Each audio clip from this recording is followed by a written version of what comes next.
We're just pre-show here, folks. If you're waiting for Triangulation with Mike Ellis from YMCA of the USA, we're just waiting for Mike to join, and we will be proceeding shortly. Thank you for your patience. Maybe I should say, please stand by.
Hey, there he is. Yeah, How you doing, Mike? good, Jeff. How about you? Good. We are streaming live right now, but this is all what I consider sort of pre-show. So I just want to make sure that we get the cameras all set here. Hang on a second. Yeah, how's my lighting and all? I can shift that if I need to or whatever. Yeah, no, you're good. Let me see here. There's one, two. There's let's see. There's one. There's two. That's good. It's three and four. Yeah. So I've got four different views that I send out with different cameras. So it all looks good. All right. I heard a little bit from Wes Audsley too. So I got a little bit of an insight. Not much. He stopped by the Boulder Y and I happened to be there and he introduced himself and I said, yeah, well, I'm having a conversation with Mike Ellis on Friday. And he said, oh yeah, I got an email from Mike just the other day saying something about a 1 year anniversary. So, so we're teasing the audience here if there's anybody actually watching live. So you need to stay tuned until further on in the interview. It's I'm looking forward to this, really. Well, so am I. So let's get started. So what I'll do is I will there's a couple of things. There's two versions of this. There's a raw version which will include this little bit of pre-show babble, and then there's an edited version that I'll put a title in and basically do very minor what I call light editing. So, but both will be available on YouTube. So some folks kind of like to know what goes on behind the scenes, so that's fine too. So what I'll do is I'll just introduce the show Triangulation, and then I'll just guide the conversation from there. And all you have to do is talk. Okay. You got the easy job here. So let me see. I've got the stream going. I've got the chat going, and that is going behind me. So that's good. All right. Let me just run through your titles here again. That looks good. That you know, I could move that. Hang on a second here. Let me move that. Slide that down out of the way. Okay. Stop doing that. Save that. All right, that's awesome. No, this is going to be great. All right, let's get started. Mike, you ready? Sure. All right. In 3, 2, 1. It's time for Triangulation Cause-Driven Conversations. Today is Friday, July the 11th, 2014. It is 2 p.m. Eastern, 11 p.m. Pacific Daylight Time, where I have the guest for today, Mike Ellis, a resource director from a YMCA of the USA. Mike, welcome. Thank you. So we're going to get started with this, and I told you that I'd help you guide through all of this. And the way that we want to take this in triangulation is we focus around sort of the triangulation notion here is the spirit, mind, body. So it's a holistic conversation. And obviously, you and I share a similar background with YMCA as our some of our motivating factor for organization work that we do. So I'd like to start and have you, I think you said, we were talking the other day, I think you said this is your 40th year in the Y. So what I'd like to have you do is just introduce yourself professionally, describe sort of your background and how you got involved in the YMCA as a youth.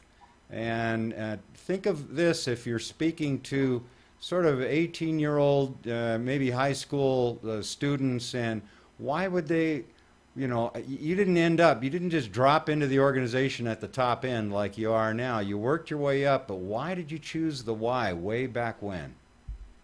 Okay, I'd be glad to. And I think we all have unique careers, but I probably have one of the most unique careers in the movement, in the sense that I started out I grew up in a small town of 1,000 people. Wow.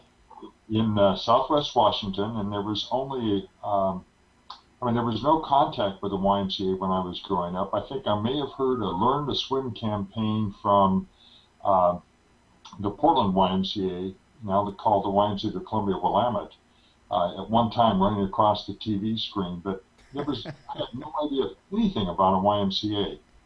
So I went to Washington State University, and there was a poster on the wall in the Student Union building that said, "No one stands so tall as when they stoop to help a child. Join the YMCA Big Brothers." So that was my hook. So I started out in a student YMCA at Washington State University as a freshman. Oh, wow. Many people with a Y, once you kind of dip your toe in, you get immersed. So my sophomore year, the first year I started out as a Big Brother. My sophomore year, I was chairman of the Big Brothers program and started a Big Sisters program. And later, I met my first wife through that program that I had started, but that's later in the story. And then my junior year, I was president of the student YMCA. And then I was gearing everything up to become student body president, or at least make a run for it at Washington State University. Wow. And the CEO of the Y came to me and said, "Mike, I know you're gearing up for this, but how would you like to be my associate executive director instead?" So I said, "Sure, why not? $100 a month, that sounds great." So my career started out with the student YMCA, and for a lot of people today, we don't realize it, but at one point in the early 20th century, we had more than 400 campus YMCAs or student YMCAs across the country. Wow. And now we're under 20. Washington State University, Y at Washington State University still exists, but they struggle, and it's hard for these campus YMCAs to make it, oftentimes because they're not affiliated with a larger YMCA in the community or whatever. But anyway, that was my start, as a student YMCA, and through that work, we were working with international students. So when it came time to graduate, I looked for a job within the student YMCA, wasn't successful in finding one, so I joined the Peace Corps and went to Nepal. Of all the countries in the world I could have picked, it was Nepal. I didn't pick it, but I'd grown up with learning about. My dad was a climber, and I loved to hike and be outdoors, and so here I was. I remember reading when I was growing up stories about Sir Edmund Hillary and Tenzing Norgay and Maurice Herzog climbing Annapurna, all these stories. And here I was going to Nepal. Of course, there was a turn there, because instead of having views of Mount Everest, I was down in what they call the Terai, which is an extension of the Gangean Plain of northern India. Instead of looking out for abominable snowman or the Yeti, I was watching out for cobras, wild rhinoceros, and tigers. Yep. The Yep. jungle. Yep. Yeah. So it was a different experience, but it was a tremendous experience as well for me in growing, and it just helped establish a lot of independence for me in that work by doing that work. So when I finished my 2 years with the Peace Corps, I emailed, or not email, boy, I was back in the email. Yeah, maybe I'll share a little bit later about my son. But anyway, wrote the CEO at that Y and said, you know of any jobs in the Northwest? And he wrote back and says, yes, mine. I'm retiring after 33 years. Whoa. So I never have had experience as a program director. I started right out as a CEO of a student YMCA at Washington State University. Wow. Wow. So that was a tremendous experience. I was telling you I met my first wife through that. Well, the program that I had started back when I was a sophomore, she got involved in when she was in school at Washington State, and so when I came back, she was one of the student leaders, and we ultimately got married. And at that time, we had a program called Young Professionals Abroad. Parallel to the Peace Corps. And we wanted to have an international experience in our lives, so I applied for and became a young professional abroad in Sri Lanka. So there aren't too many people who have had that international experience as well within our movement today. So now you've got me having experience in the student YMCA, now international experience, and we were part of a 3-year nationwide rural development project in Sri Lanka. And the idea was to be able to switch the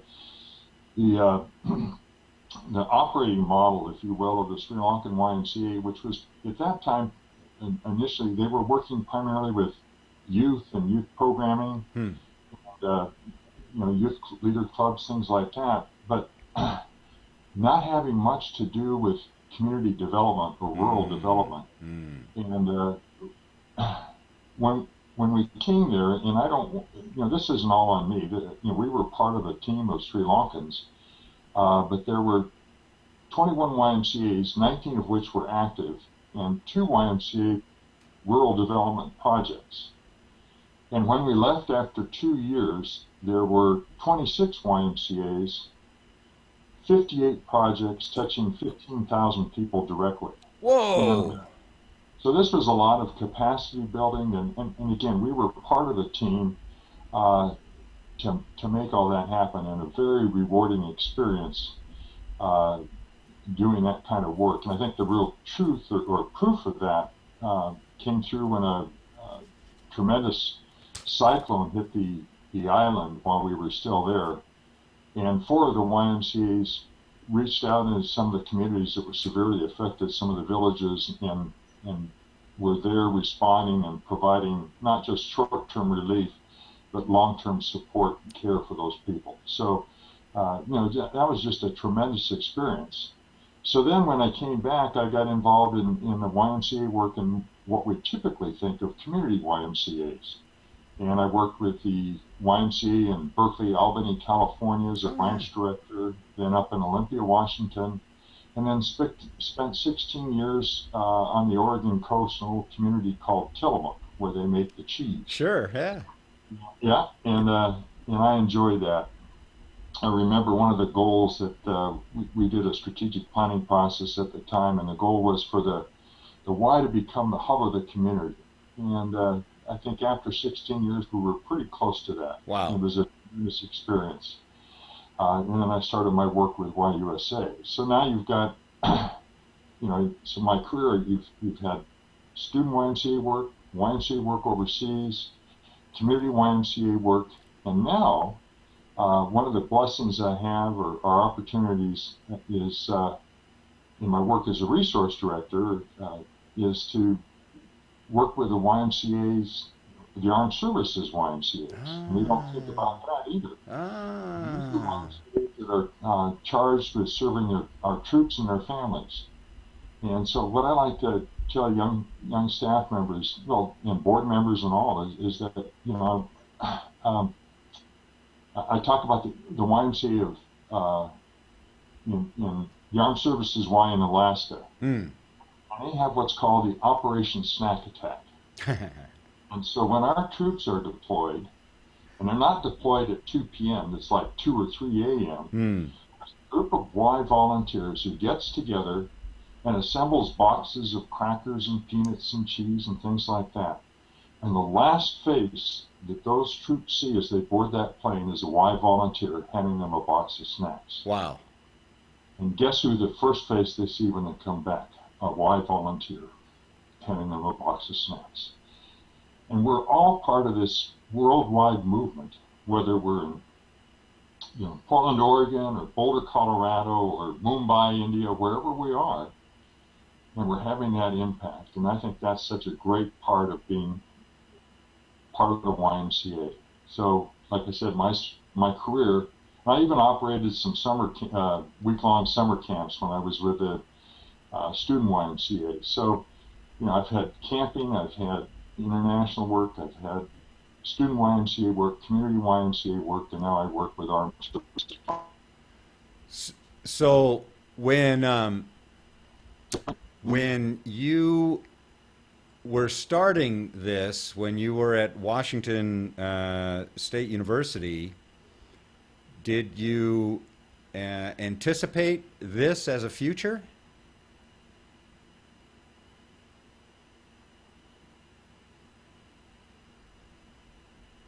Okay, I think we've lost the signal here. Mike, can you hear me? Let's see if we can call back in. Hello, Mike.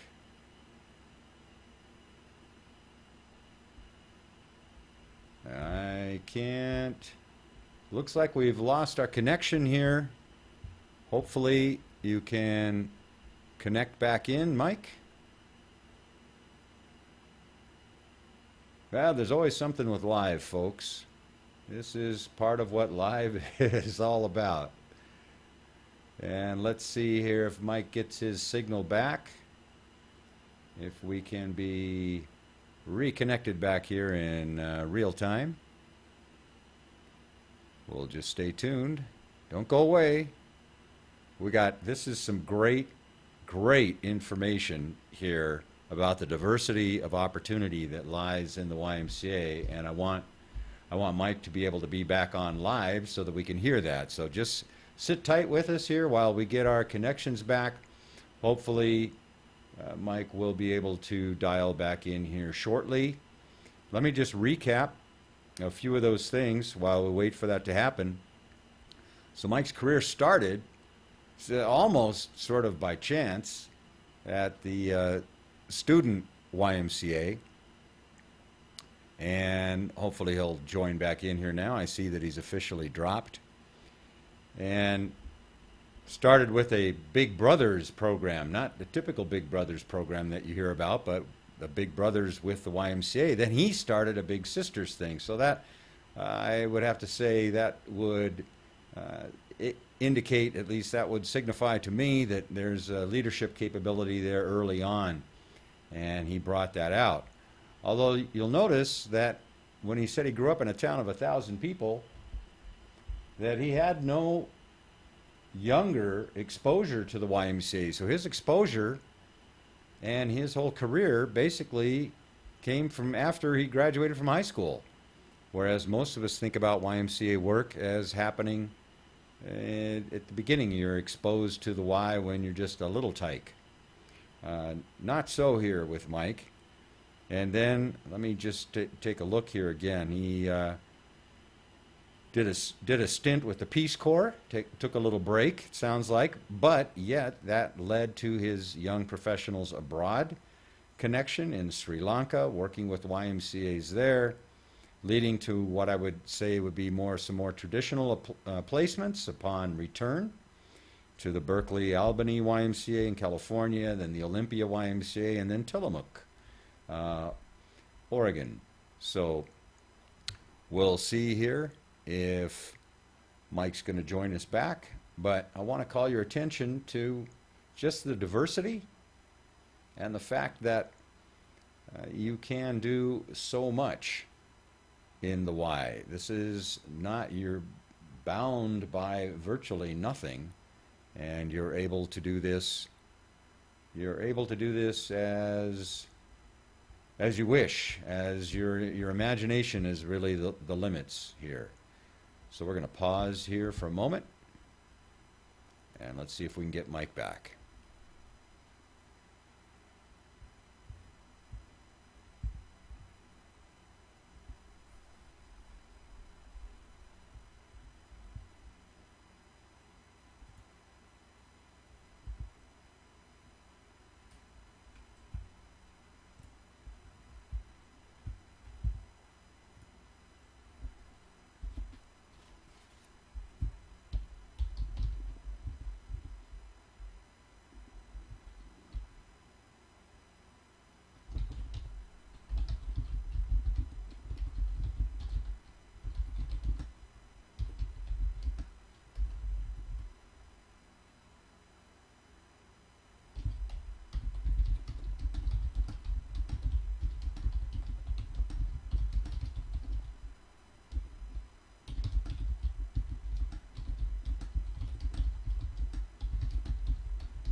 If you're watching this live version, the raw version, this will be clipped out. In the finished version, you can just skip ahead to where you see the video again when Mike rejoins us.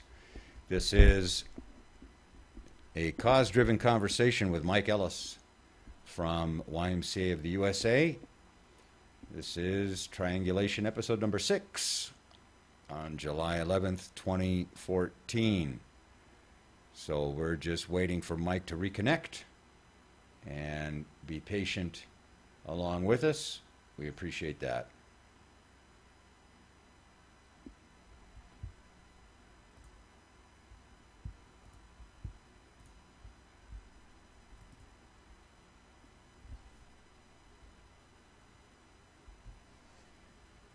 And we are still streaming here. So that's why you'll be seeing the please stand by. We are experiencing technical difficulties. There we go. And now he's back. Are we there? Yeah, Mike, you're back. Looks like Yeah, I don't know what happened. well, that's okay. It's the internet. It's these things happen. So let me get you back going. I knew you'd eventually come back, so I had faith. Thank you. So, while we had that little break, I was doing a little filler and sort of summarizing some of these things. And, what amazes me is how, if somebody is watching this, if somebody thinks of the traditional YMCA career, it's almost like it's what Myrtis Meyer used to say, if you remember Myrtis. She used to say, when you've seen one YMCA, you've seen one YMCA, meaning that there's just so much diversity. And I would have to say that if you think that there's a typical job in the YMCA, I would say think again, because you've done just about everything in areas that would not be considered sort of the traditional program director or rise up through the ranks kind of thing. So if you're 18 or whatever, and I did have a question for you right when you dropped out, but if you're in high school and you're thinking about a career and you don't really know what you want to do, think about this. Listen to the rest of this, the story that Mike's going to have to tell, but go back and re-listen to those first 10 or 15 minutes about the diversity in the career. So, Mike, when you were in high school, when you graduated from high school and you were planning to go to Washington State University, what did you have in mind when you graduated from high school? Well, I started out, I was really engaged in chemistry when I was in high school, and so I thought that would be a fun career to have. And but then spring of my senior year, I went to our senior social studies teacher took us to a trial. So I thought, oh boy, becoming an attorney would be a fun thing. I wasn't really sure where I was going, in other words, with my life. And I remember when I went to so I started political science, and I was in the honors program at Washington State University, and the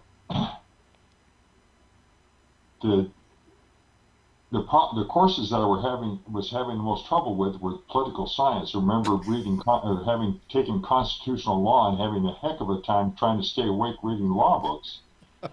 So at the beginning of my second semester of my junior year, I was actually president of the Student Honors Council that was part of the honors program, and so I had a connection with the head of the honors program, and he invited me in my office, and he said, Mike, you're doing great in all courses except political science. Do you really want to become an attorney? And I kind of looked at him and thought, what else is there? And he says, well, and keep in mind, this is 1971, so this, we can't state all those things are happening around us. And he says, Mike, I can see, looking in the future, that you'd be a great administrator. And I thought, an administrator, boy, what an aspiring profession to be. But he read me right. I've been a YMCA administrator for the last 40 years, in one way or another. But if you wanted to tap me on the shoulder and say, boy, what do you want to be in your life when you grow up? An administrator? Geez, that was like the kiss of death. But he read me right. So I switched my senior year and graduated in general studies, social science, because there wasn't much left to do. I mean, I'd had most of my coursework already done. So I graduated that way and really wasn't sure. So in fact, the Peace Corps, when I applied for that, it was pick 3 countries in the world where you'd like to work. Well, I took high school Spanish, so I put down Latin America, and I had international student friends from India and Thailand, so I put down those 2 countries. And in Peace Corps' wisdom, they selected Nepal, and at that time, Nepal had such a mystique that if you applied for it, you couldn't get in. Wow. So here I was. I was part of N33. There were only 32 groups of Peace Corps volunteers ahead of me in that country. It only opened up in 1959, and this was 1972 when I went there. And it was pretty primitive. Wow. Well, that's amazing. And in your recanting this, it's interesting because you and I share at least a little bit of similar background that I didn't know, and that is you grew up in a town with only 1,000 people in it, and of course we all know that there are very few, if any, towns with 1,000 people in and around a community that have a YMCA in it. That's generally considered to be too small, and in fact, your town was the same. I grew up in a very similar situation, a couple more 1,000 people, but basically no YMCA around at all. So again, it also speaks to those people who are listening to this that say, well, there is no YMCA in my town. I'm in high school or whatever, and I don't know anything about the Y. And I never learned, the traditional, I learned how to swim at the Y, which of course we hear over and over again because the Y is in so many communities, but it's also not in every community. And we have to be able to say it's never too late, basically, to join the Y. Right. And when you were I want to roll back a little bit to maybe your time in in Tillamook, if I took these notes down right, where you were there for 16 years. Is that right? Right. So if you as you roll back to that piece, and I know you said in your strategic plan it was to become one of the YMCA would be the leading would be a community leader in the town of Tillamook. Other than that, a little bit more specifically, what if you roll back to those years? What are some of the things that you feel really good about, and challenges that you met, and as you look back, say, "Wow, that really made a difference." Whatever it was that you were able to do in a position of leadership at that Y. Sure. Well, Tillamook is a town of 4,500, Oh, so huge. much bigger than the 1,000 that I was in, grew up in, and there was no competition. So that was one of the challenges. When I first got there, the board had asked me to do two things. One was to conduct an annual support campaign. We hadn't been doing one for a couple of years. And then the other one was to lead a strategic planning process. So we had success with the annual campaign, getting that started. But the strategic plan identified the need for building the gymnasium. And we set a goal of building a gymnasium in 5 years. That was 2000, or when was it? 1986 when I got there. The plan was started in 2007 or 1997 or 87. I get confused with all these years. All the sevens and sixes. Anyway, 87. And January of 1991, we opened the gymnasium. Wow. And, Right on target. well, we were a year ahead. A year ahead of target. It was a significant project in the sense that it was only a 4,500 member community. Yep. And we raised $750,000 for the gymnasium. Wow. And back then, it was a hunk of change, especially when the largest individual gift we received was $20,000. Wow. We got one foundation that gave us $50,000, but most of it came from a lot of individuals contributing smaller amounts of money. We did a feasibility study that indicated we could only raise $250,000, and that we surpassed that obviously, and built this gymnasium alongside the YMCA, or attached to the Y. And the other thing that did was one of the strategies we had was to reconnect the Y with some of the past leaders that we had in the community. So we formed a board of trustees that at that point was more of an advisory group to the board of directors. But when we built the gym, it was like, geez, we've got all these people connected with the Y now. How do we sustain them and keep them involved? So the board of trustees became a formal organization, part of the Y, and they took on the task of building up our endowment fund. And when I first got to Tillamook, I remember there was an acting, he was the program director, but he was the acting CEO at the time, and he handed me over a savings book, and he says, "This is our endowment fund." It was $5,000. And when I left Tillamook, it was somewhere around $600,000. Wow. Thanks to the trustees. And endowment work is so challenging because you don't see those results immediately, but over time they make for a very successful and sustainable YMCA. And so for some people that might not understand, for people, obviously for people inside the Y, we know what the purpose of endowment is, and we know the significance of building an endowment, having an endowment, and growing the endowment. But for those people outside the Y that might not be familiar with the Y, why would you have an endowment? Why would you bother to burden yourself with all this endowment stuff?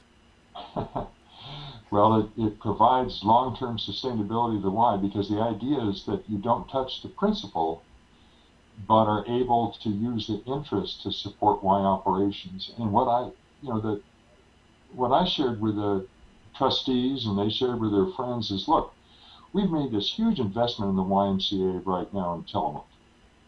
And, it's going to last for our generation and our children's generation. But how do we sustain the Y, whatever shape it takes, for our kids, their kids, and their kids, and their kids? Mm-hmm. And the best way to do that is through an endowment fund that will provide those funds. The way it worked for Tillamook is that we didn't have a summer camp that would provide an influx of money, so those endowment earnings would come in the summer when things got a little tight cash flow wise, and then we had our annual campaign in the spring, endowment earnings in the summer, and then we would have a major fundraising event in the fall. Mm-hmm. And it all worked together, combined with our income we received from membership and programs, to make a very sustainable operation. Well, that's exactly right, and that's as I said, for those of us in the movement, we know, and for those of us that aren't familiar with the Y, and again, this is something that Mike, you and I just may kind of take for granted, but the YMCA globally just celebrated its 170th anniversary, having been founded on June 6th, 1844 in London, England. Again, that's the global organization, 170 years old. So that brings also a new meaning to endowment, is that the endowment is here, just as you said, for not only our children, but our children's children, and for our children's children, unborn children.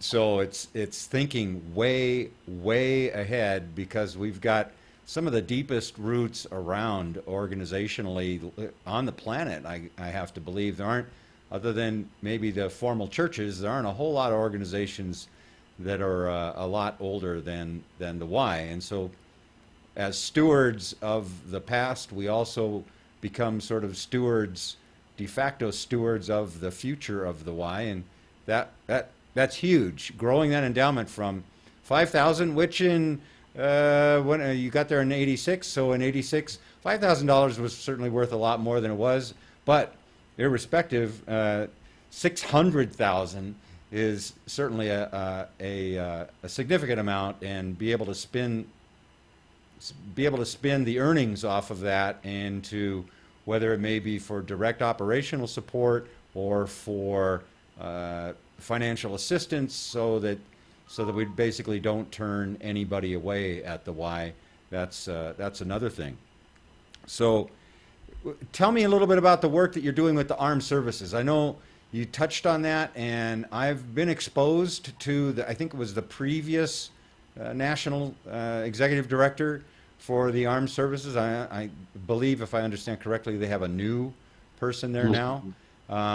But what are you doing? Because you're working with the national YMCA organization, and I know the armed services is kind of, but kind of not. Related, independent, but kind of not independent. It's a little bit of a mystery. Tell me a little bit about that.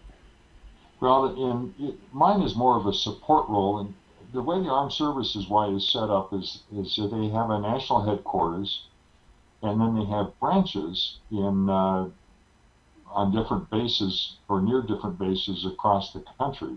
And I think there's something like 20 branches. Well, I work with my service area is, it's a tough one, is Hawaii. Oh boy. Alaska, Idaho, Montana, Wyoming, Utah, and one little Y in eastern Oregon, Baker City. So I work with the Armed Services Ys in Hawaii, on Honolulu, or on Oahu, and then also up in Alaska. And it's more, they have their own support, but gee whiz, they're really isolated. So when I come to Hawaii or Alaska, I always try to touch base, and if there are different projects that we can work on together, we do that. Like I've done some work on cost analysis in Hawaii and also Alaska, and also supported them in Alaska in some fundraising training, things like that. But it's they've got a different mission, but it's all about the same thing about making a difference in people's lives. So it's just fun to be able to at least see their work and support in some small way. So are those armed services YMCA's? Are those the volunteers that you were talking about when soldiers are leaving and then returning back? Exactly. Okay. Okay. And so they are independent, really. I mean, they have this one. It's kind of like the way we would consider sort of a large metropolitan YMCA with one headquarters, and their headquarters happens to be where, in Virginia or D.C. somewhere, right? Virginia, but Yeah. or DC, I forget. Right. Yeah. It's back there on the hill where it needs close access to the hill where it needs to be. And then they consider these other locations. They consider them branches at the bases. Right. And are they a chartered YMCA? This is kind of inside baseball talk now, but No, they have one charter, the National gotcha. Armed Services YMCA, and then each of them are branches. And so that's a unique challenge in working with them in the sense that they do receive support and guidance from their national headquarters, which they should. Mm-hmm. But like I said, when you're out there in Hawaii or Alaska, you're pretty darn isolated. Yeah. I mean, when I describe the territory to you, it says, well, gee whiz, what does Alaska and Hawaii have to do with Wyoming? Right. Right. But you think about it, and each of the Ys I serve is pretty geographically isolated. And that brings on its own challenges. I mean, counterparts to me in the Northeast can have a resource director can have YMCA's within 30 or so YMCA's with 2.5 hours of their home. Mm-hmm. And the closest Y I have is in Baker City, Oregon. If I want to drive there, it's a 6-hour drive. So usually what I have to do is fly to Boise and drive back 120 miles to Baker City. Wow. But then I can then go on and work with Ys in Twin Falls, which are another 120 miles from Boise in the other direction, or Idaho Falls, which is another 100 miles from Twin Falls, or Ketchum, Idaho, which is another from Boise 2.5-hour drive. So I spent a lot of time flying and a lot of windshield time to serve these Ys. And so, like I said, whether they're in Hawaii, Alaska, or Idaho or Montana, they're isolated. And so that's kind of my niche in terms of serving these Ys. So they look to you then as they basically look to you as a welcome breath of fresh air, to get somebody to bounce some ideas off of, somebody to maybe as a lead, either with direct or indirect access to resources that they otherwise might not even be aware of that exist. So they don't look to you like the tax man or anything, right? No, not at all. At least I hope they don't. So my role is to support them and lead them to resources, provide resources that I have, and lead them to other resources that can support their operations and help them strengthen their Y to better serve their community. So, and specifically, Mike, if I understand the role I saw in your title somewhere, is you're also part of, or is your role almost exclusively devoted to CEO search now? No, I have two hats. Okay. When there are 21 YMCA's that I serve directly as a resource director. Okay.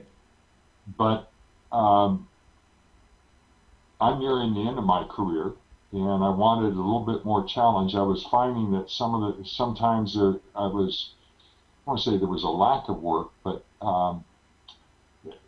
when you're a smaller Y and under-resourced, there's only a certain amount of capacity that you have to take on projects. Right. Yeah. And so I was looking at, what more could I do during my last couple of years with YUSA, and we have never had a search director working directly in the West. And so I went to my supervisor at the time and also the head of CEO search at the time, and we all agreed that I could take that on because I was doing quite a few searches anyway. So now I serve as a search director, directly supporting YMCA's in the states west of the Mississippi, with the exception of Texas. Oh, wow. So, last week where was I? I was in Sioux Falls, South Dakota, and the week before that I was in Albuquerque, New Mexico, working with Wise there and selecting their CEOs. This week I was in Salt Lake City as a resource director, supporting that YMCA in the Y of Northern Utah. And next week I fly to Omaha, Nebraska, and then drive with a colleague to Hastings and Grand Island to help support them in their search for new CEOs. So, a lot of different territory that I travel and support YMCAs. So this territory for your one hat that you talked about, Hawaii and Alaska and eastern tip of Oregon and Idaho and Montana and Wyoming and Utah, that's just the one hat. Then the other hat kind of is like everything west of the Mississippi. Yeah. Again, I point out, I want to just highlight this, that if you think that there's a sort of a boring assignment in a YMCA, do like Mike. Go to your supervisor. If you've got something that you think you're good at, ask. And more than likely, because YMCAs are generally not over-resourced, more than likely your supervisor will engage in a conversation with you, and before you know it, you'll be, just like Mike, you'll be taking on new assignments in another area and expanding your horizons and making even a larger contribution. Would that be a fair thing to say? That's right. And it's also, I get a lot of young staff asking, what can I do to elevate myself for a CEO position? And the one thing I say is stick up your hand. Volunteer, take on more responsibility, learn, grow, network, because those will lead to greater opportunities to advance your career, but also just to have more of a rewarding life. Exactly. It's not just about the career, but the Y is great at involving us and over-involving us, so you got to know when to say no, but at the same it can be so much more. And, most committees are looking for someone who sticks up their hand, most selection committees, and not someone who just sticks in their office and doesn't get involved and taking on more responsibility and so forth. Well, you just created a whole different new meaning, an excellent meaning to the why is so much more.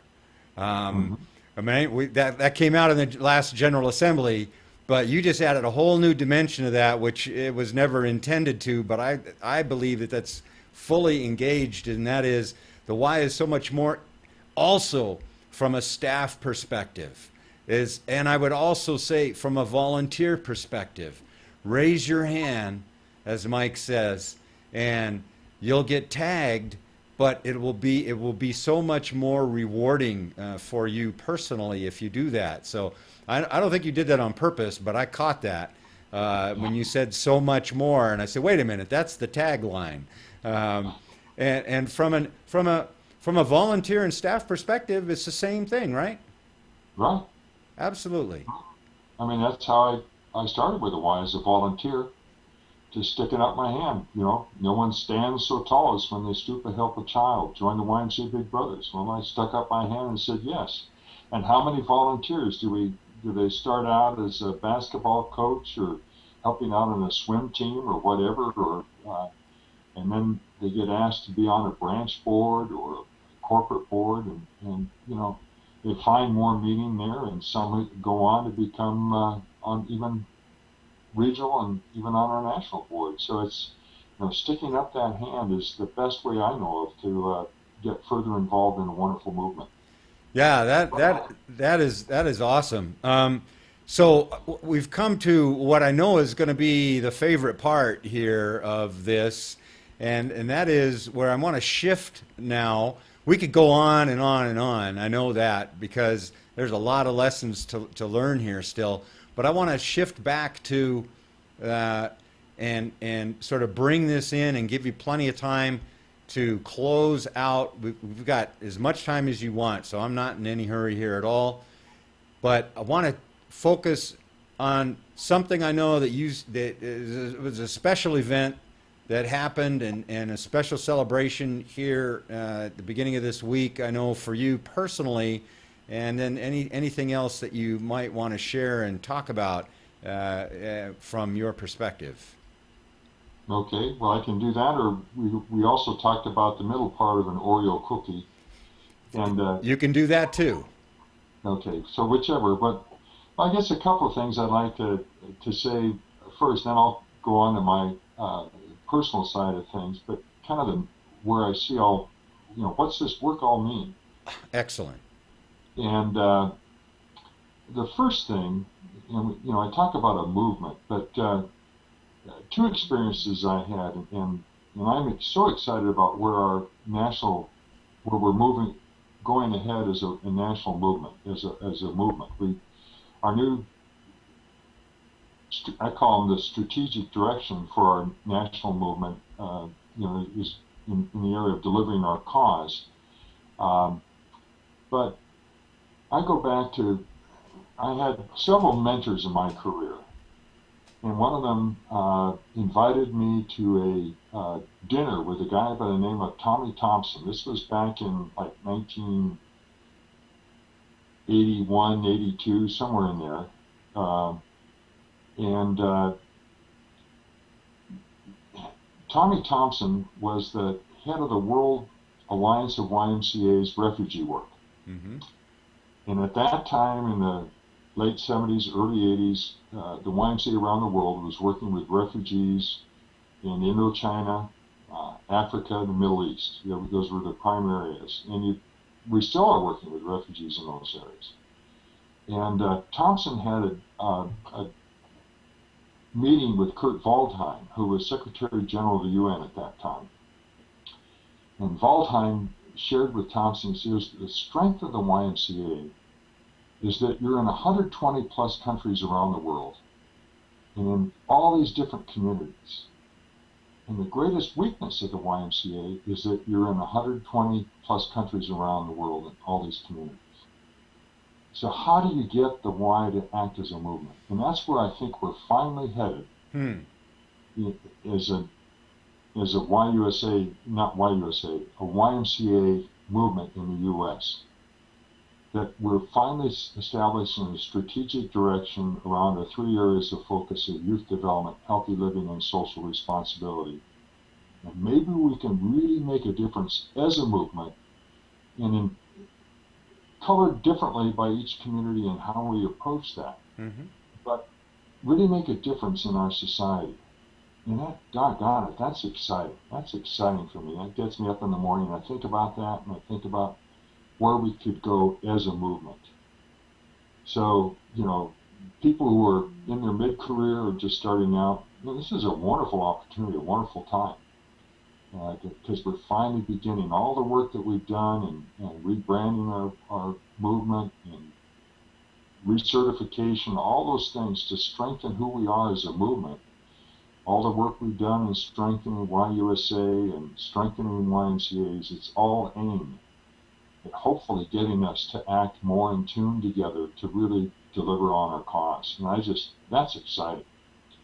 The other story I'd share with you is in the same thought, is back in the early 70s, mid 70s, I was part of one of the 30 U.S. delegates to a World Youth Peace Conference, YMCA Youth Peace Conference. And one of the experiences we had was to meet with different Y leaders from around the world. So we met with a gentleman by the name of Joe Solomon, who was at that time Secretary General of the Indian YMCAs. They called him Secretary General, or secretaries, Right. but he was in essence the CEO of the Indian YMCA's. And we were there were 30 of us crammed into this narrow hotel room. I think we've all been in narrow hotel rooms. It was hot. And Solomon was a short guy. He was standing on top of the bed and talking to us. And he said, I want you all to realize that there's only one YMCA. There's a YMCA in Bombay, now Mumbai. Right. But the YMCA is also in Boulder. The Y is in Tillamook or in Salt Lake City or wherever, but it's only one YMCA. And we need to keep remembering that we are one Y. And so that, to me, is just, it's, again, part of that whole idea of a movement, not just a national movement, but a worldwide movement making a difference in people's lives. Well, So those are great, Mike, and it really comes on the. Believe it or not, I just got back from last week. I was able to attend my first World Council, which was a meeting of 1,300 delegates from 83 countries from around the world, from YMCA's.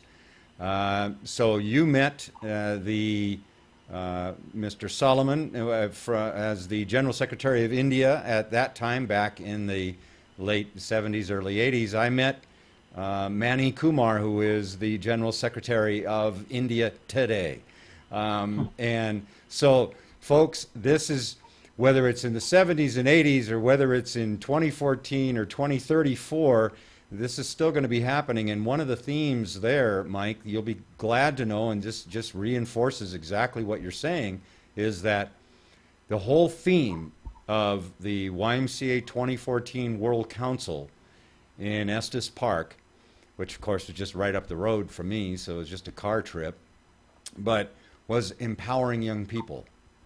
It was all about youth empowerment. And we did a bunch of group work this year. It was a brand new introduction to the conference.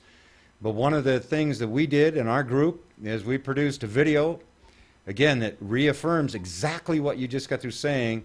And the title of our video is One Family, One World.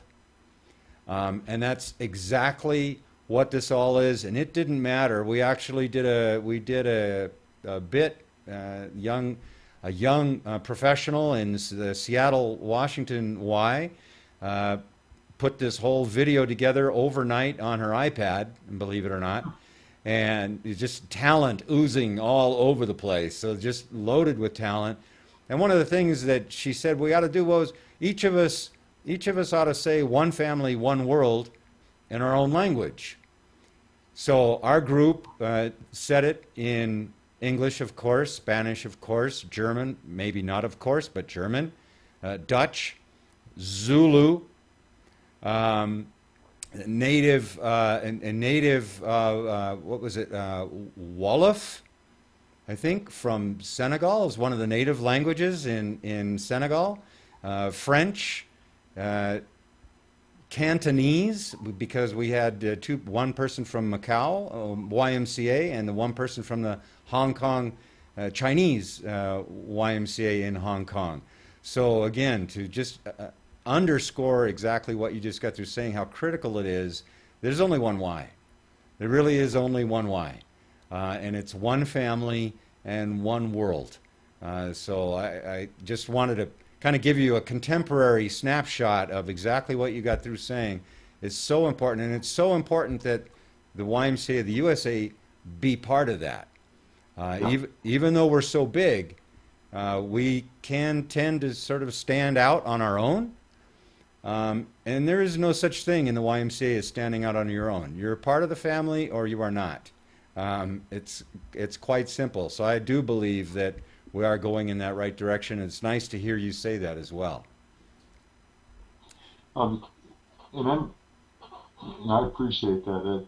I love international work. That's how I got really hooked on everything, and actually led to my career with YUSA, because I stuck up my hand again and was doing international work on the West Coast, coordinating international work with the different YMCAs under the service delivery system we had at that time.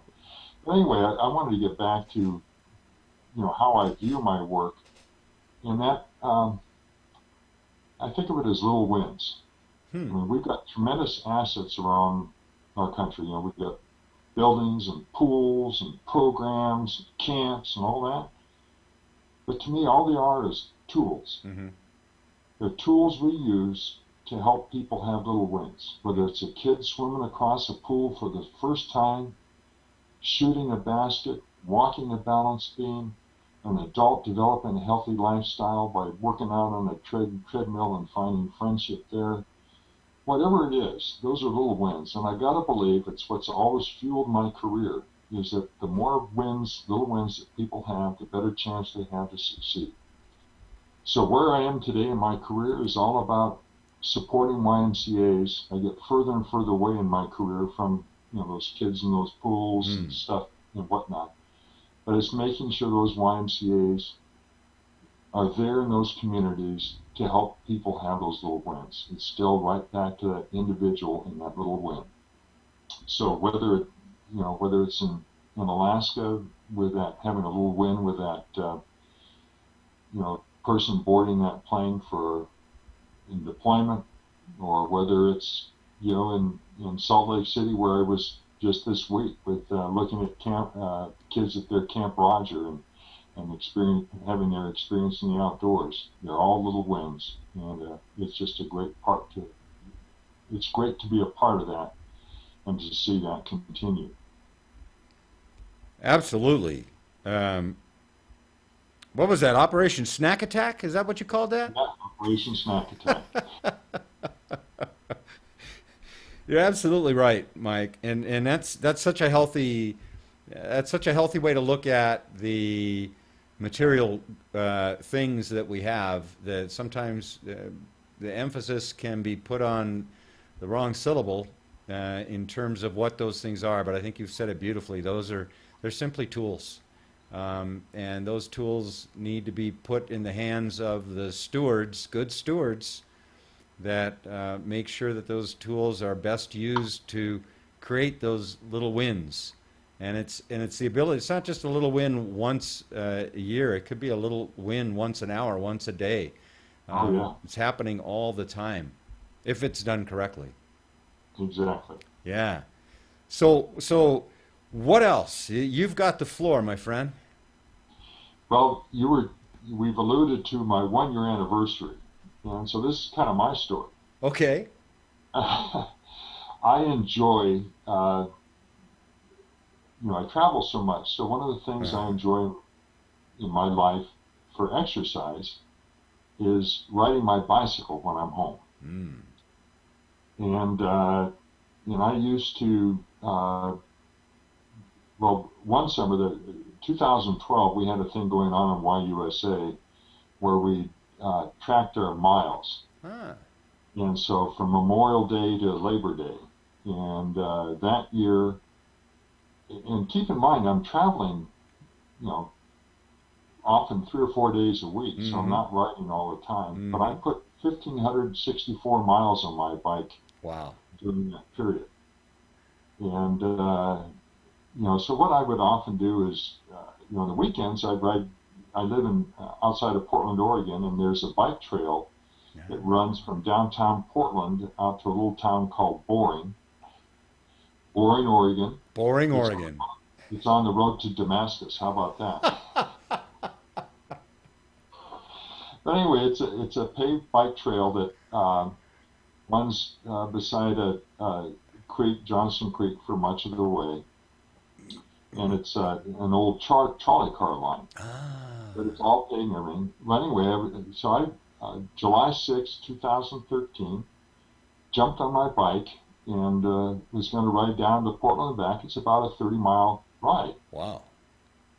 and it takes me about 2.5 hours. And so I got on my bike and started out, and about midway down, there was a little street, and a car started to turn onto the street and through the bike path, and it spooked me, and I hit my brakes and sailed over my handlebars, Ah. avoided the car, but I had a neck fusion and spent the next month in the hospital Oh man. in rehab. I've got what they call central cord syndrome. So I still have to use a cane to get around. Makes traveling just that much more challenging. Hmm. But my traveling also causes me to keep stretching, keep Hmm. pushing myself. And so it's not bad. I'm not at risk, but it's not easy either. Right. Right. Before, um, but and then I had another neck fusion later. Ah.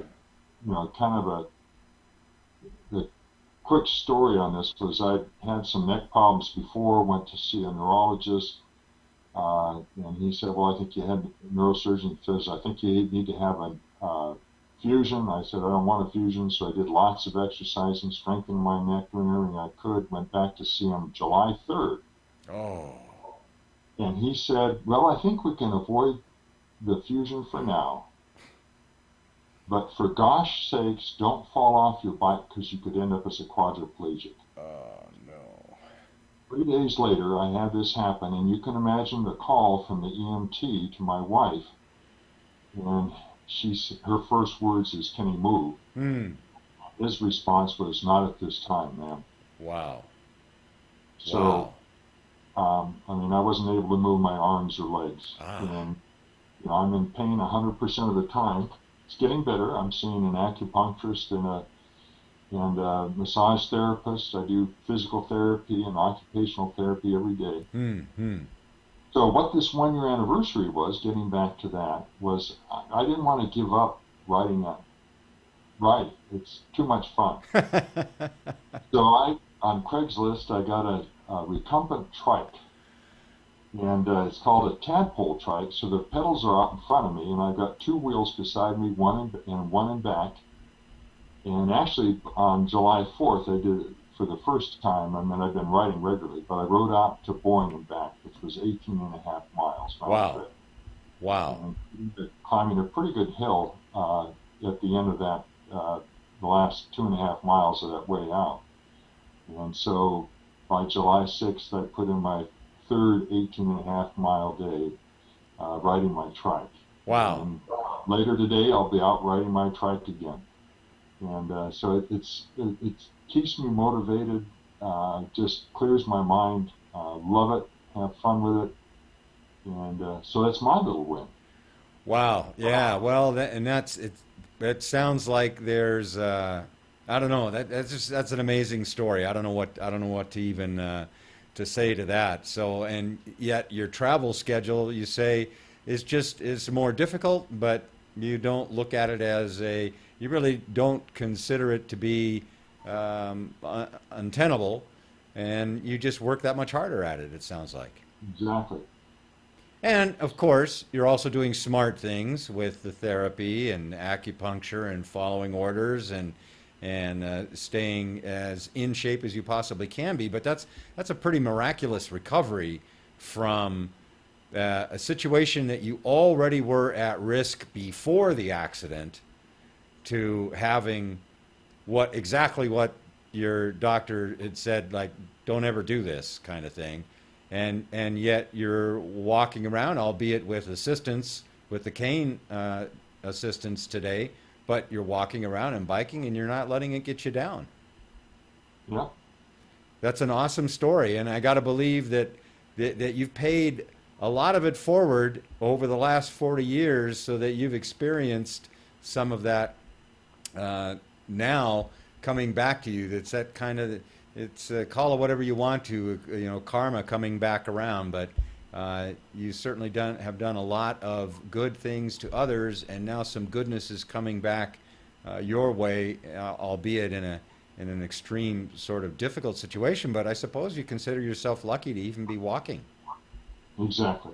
I could be in far different shape, could be a quadriplegic, and I have a lot of respect for them. I certainly understand now the challenges that people with disabilities face, and but you just got to keep on putting one foot in front of the other, literally or figuratively. Yeah, right. Exactly. In your case, both, right? Literally and figuratively. That trike, what'd you say? The tadpole trike. Yeah, That's interesting. So it's got two wheels in the back? two wheels beside you, Beside you, okay. and then one in the back, and then you pedal up. Your pedals are up front. Oh, the Now, pedals are out in front of you. yeah, I've seen I've seen something like that, not a trike. I've seen a regular bike like that, which no, is recumbent, but not with the two wheels. That makes it nice. yeah. So it's a lot more stable. Yep.